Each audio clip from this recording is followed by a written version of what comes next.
Bonjour à tous, je vous retrouve aujourd'hui pour une petite vidéo récapitulative de cette dernière vidéo que j'ai sortie sur ma chaîne YouTube. Donc cette exploration nocturne, cette première exploration nocturne que nous avons faite avec Victor Laurent qui est juste ici. Bonjour à tous. On a adoré vraiment vous faire cette vidéo. On parlera bien sûr de ce qu'on a pensé de cette vidéo à la fin de la vidéo. Voilà, on fait ça de manière chronologique. Alors on va revenir finalement sur cette idée qui nous est venue de faire une vidéo d'exploration nocturne, du pourquoi du comment finalement, de comment on s'est organisé, de comment on s'est préparé, de ce qu'on a fait avant de rentrer dans le lieu, et enfin des différents stress qu'on a pu avoir durant l'exploration. Je laisse la parole à Victor pour le sujet de l'urbex. Oui, donc en fait ça a commencé un dimanche, donc j'ai appelé ma gueule pour voir qu'est-ce qu'on pouvait faire ce jour-là.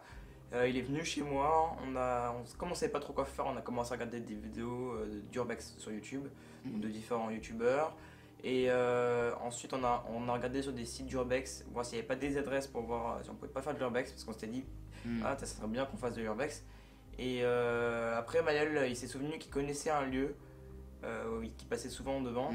Et on s'est dit pourquoi pas y aller, donc on y est allé. On a commencé à faire des repérages, donc au total on a fait à peu près 45 minutes de repérage pour savoir les entrées, les sorties en cas d'extrême urgence, voir s'il n'y avait pas des casseurs qui nous poursuivent ou des trucs comme ça. La police. Ouais. Tout ça, ça a pris du temps, c'est l'organisation. Il faut savoir qu'on n'est pas directement rentré dans le jour, c'était directement la nuit en fait. Ouais, c'était directement la nuit. On connaissait rien du lieu, hein. On savait juste nos entrées, nos sorties, on avait repéré s'il y avait des caméras, etc. Malheureusement, on en a oublié parce qu'on n'était pas rentré dans le lieu en lui-même. Il faut savoir aussi que c'est tout ce que vous raconte Victor, ça s'est déroulé sur 3 semaines, un truc comme ça. Donc, ouais, facile. Voilà, donc franchement, ça s'est pas fait du jour au lendemain. On a tous les deux nos occupations, on a tous les deux nos vies. Donc voilà, on pouvait pas tout le temps sortir et aller voir si on pouvait vérifier ça, ceci, cela. Donc c'est vrai que ça nous a pris beaucoup de temps. Mais en même temps, on est fiers du résultat par la suite. Maintenant, je vais vous parler justement du matériel. Du matériel, comme je vous ai dit, qu'on a dû se procurer. Alors, moi personnellement, je possédais, et j'ai pas dû beaucoup me procurer du matériel, je possédais déjà pas mal de choses, dont rig épaule. Donc, il se mettait juste ici, là. Sur l'épaule. Voilà, il se mettait sur l'épaule, comme son nom, quoi. Et finalement, ça permet de stabiliser énormément. Donc, je mettais la caméra juste ici, là. Donc, voilà, juste ici. Et puis là, les 3 panneaux LED et mon micro. Beaucoup de personnes, je sais, m'ont fait remarquer que le son en début de vidéo n'est pas bon. Je suis encore désolé, mais je l'ai très bien remarqué aussi, mais c'est parce que le micro est dans le sens où je vous parle actuellement. Et c'est vrai que quand moi je parlais, il était à l'inverse de moi. Du coup, c'est vrai qu'on n'entendait pas bien. On entendait un petit peu. Je sais qu'après, le son s'améliore durant la vidéo. Mais c'est vrai que dès le début, comme il y a beaucoup de flottes qui tombent, etc. Et pas trop s'il y avait du monde. Ouais. Et du coup, on chuchotait quoi. Victor, pour lui, il a dû se procurer du matériel. Donc j'avais une GoPro avec un harnais qu'on mettait sur le buste. Et j'avais pas beaucoup de matériel. J'avais aussi une lampe frontale pour bien qu'on éclaire la caméra et tout ce qu'on voyait. Et aussi j'avais aussi une petite lampe torche de main. Donc voilà, ça c'est un peu tout notre matériel. Vous aurez normalement une vidéo au moment où je parle sur tout le matériel qu'on avait. On en avait vraiment beaucoup. Je sais qu'il y avait une GoPro, une GoPro Hero 3 Plus, je sais pas. Ouais.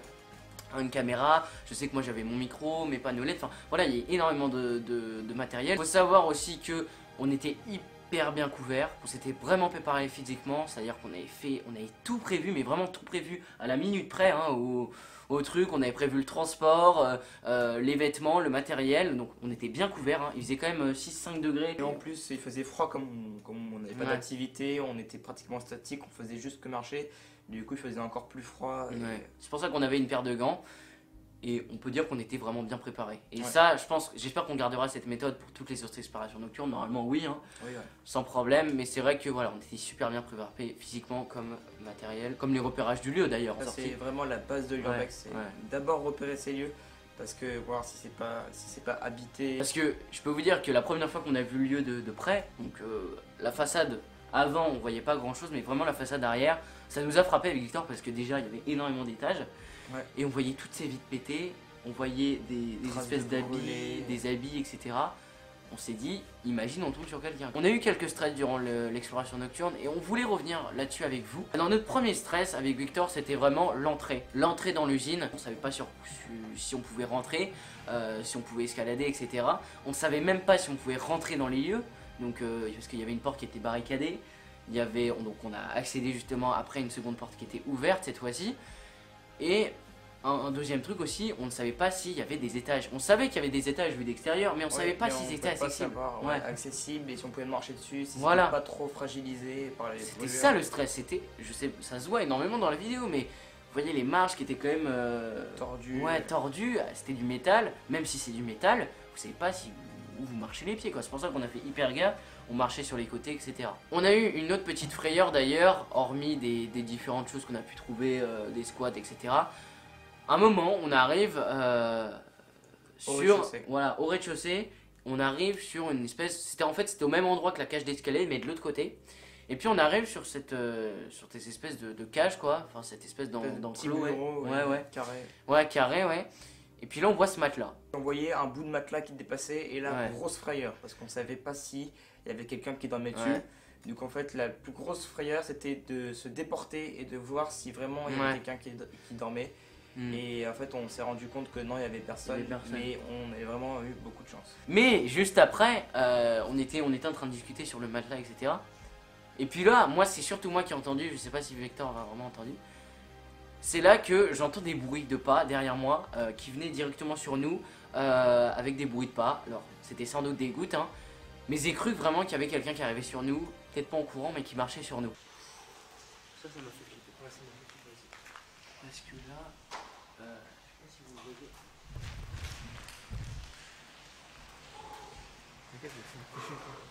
J'ai eu une pression, en fait j'ai cru que là il y avait quelqu'un là. Ils n'avaient pas simplement voir, il y avait quelqu'un qui marchait vers nous avec des cailloux, sur des cailloux. Je me retourne très très vite, on voit le mouvement de caméra derrière très brusque. Et puis en fait il y avait personne, soulagement, et Victor a su dire qu'il y avait vraiment personne parce que a soulagé un peu la situation, on va dire. Mais c'est vrai que voilà, c'était juste des petits bruits de gouttes parce qu'il pleuvait, il y avait beaucoup de fuites. Donc c'est vrai qu'au début de la vidéo on parlait très bas parce qu'on pensait qu'il y avait des gens. Après ça, voilà, le son s'est augmenté. Et voilà. On a vu aussi différents engins dans cette vidéo aussi. Oui, en plus, ce qui nous a plus étonné, donc au premier étage, il y avait une espèce de chariot élévateur, voilà. Donc complètement détruit. Détruit, encore intact quand même, hein. Il était bien, il n'y avait aucune... mais tagué quoi, enfin il marchait plus quoi. Donc, Et aussi la plus grosse surprise, c'était sur le toit, vraiment en hauteur. Jamais on aurait pu penser qu'il y avait un espèce de tracteur vraiment fonctionnel. Surtout fonctionnel, il était là depuis... peu finalement je pense. Je vais juste revenir d'ailleurs là-dessus. Je sais que ce premier épisode on a mis la barre très haute parce que on était quand même dans une usine, on savait vraiment pas sur quoi on allait marcher et surtout on est monté sur le toit. On était, je pense pas que vous l'avez repéré dans la vidéo, on était au moins à 30 mètres de haut sans hésitation. Et on voyait énormément, il y avait une vue mais énorme. On avait la vue sur toutes les villes d'à côté. Sur, voilà, donc c'était vraiment énorme. Et voilà, et on a fixé vraiment la barre haute parce que je pense qu'il y a très peu de lieux où il y a l'accès au toit finalement. Et ici, grande surprise, on a vu ce camion. Victor va continuer, il va finir cette vidéo en vous expliquant justement cette frayeur énorme qu'on a eu, enfin ces différentes frayeurs qu'on a eu en fin de tournage, qui était en fait le suspense de la vidéo, c'était la caméra de surveillance. On est sorti de l'usine, ma gueule voulait finir par filmer la fin en fait pour vous dire au revoir. Et donc on s'était calé derrière un mur, vraiment à la sortie de l'usine. Et donc Manuel a commencé à parler, il montrait en fait l'usine. Et c'est à ce moment-là où j'ai levé les yeux au ciel que j'ai vu qu'il y avait une caméra. Donc j'ai dit à Manuel qu'il y avait une caméra et en fait on ne voyait pas qu'elle était allumée parce qu'en fait on ne voyait pas le système infrarouge. Et c'est comme ça en fait qu'on détecte une caméra, c'est en voyant le système infrarouge et les LED qui composent le système infrarouge. C'est vraiment Victor qui a repéré les caméras. On serait resté là, peut-être que voilà, il y aurait eu plus d'activité, mais c'est vrai que c'est vraiment Victor qui a repéré les caméras. Et moi personnellement j'y connais pas trop au niveau caméra, etc. Mais heureusement qu'il a vu qu'il y avait l'infrarouge quand même. On sort vraiment rapidement de l'usine, d'ailleurs avec la musique qui a fait sursauter 95% des gens qui regardent la vidéo. C'était marrant, on est resté vraiment très très calme. Moi personnellement je suis resté très calme quand Victor m'a dit il y a une caméra juste au-dessus de toi, ah non ça va elle est éteinte. Je suis resté très calme, mais juste quelques secondes plus tard il m'a dit oh merde elle est infrarouge, etc. Excusez-nous pour les gros mots. Ça c'était une autre, caméra. Une autre, en fait il y avait deux caméras et du coup c'est là où on est resté très calme et on a su partir en vitesse quand même. Avant de faire l'outro, on entend un bruit bizarre en fait et je me suis rendu compte que c'était une alarme silencieuse.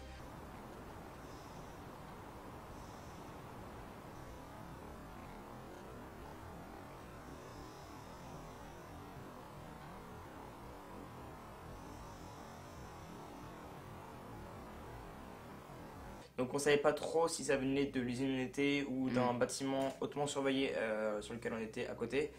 Donc on a préféré donc, de finir vite fait l'outro et de partir. Je sais pas si ça se sent vraiment dans la vidéo, mais on entend un chut, chut. Et dernier petit stress et dernière grande frayeur quand même. On sort à peine de l'usine. Oui, donc on était donc à l'arrêt de bus hein, pour rentrer chez nous. Et sachant qu'on avait déjà couru pour atteindre le bus, on a vu donc une voiture de police arriver. Elle a commencé à ralentir une fois qu'on était, une fois qu'elle était à côté de nous. Elle s'est arrêtée, elle nous a regardé et ensuite elle est repartie lentement. Et après, elle s'est Mayol une grosse frayeur parce qu'il a cru en fait qu'elle s'était vraiment arrêtée et garée sur le bas-côté. Et en fait, non, j'ai rassuré après par la suite que non. On sort de l'usine à peine sorti quoi. On court pour attraper notre bus parce qu'il est bientôt arrivé. Et là on voit cette voiture passer quand même. Et on s'était dit quand même qu'il y avait un espèce un espèce de trafic de patrouille de voitures, voilà, de police. Mais on s'est vraiment pas dit qu'au moment où on allait sortir il y avait une voiture. C'est pour ça que j'ai vraiment beaucoup stressé. Je me suis dit attends, elle va s'arrêter là. Et là je l'ai vu s'arrêter et après elle est repartie. Mais c'est vrai que c'était un énorme coup de choc pour nous. En tout cas c'est tout ce qu'on avait à dire pour ce récapitulatif de cette première exploration nocturne. En tout cas vraiment on a vraiment adoré, vraiment Victor comme moi, à vous la tourner. Vraiment on s'est vraiment mis dans la peau d'un documentaire, voilà, qui vous explique les choses. C'était vraiment sympa, on a eu plein de retours positifs, que ce soit dans les vidéos comme dans la vie réelle. Et c'était vraiment sympa, on vous en remercie beaucoup. N'hésitez pas toujours à liker cette vidéo, à la partager bien sûr, à même vous abonner pour passer dans l'abonné du jour pour la prochaine vidéo, parce que là il n'y en aura pas, voilà, c'était une petite vidéo récapitulative.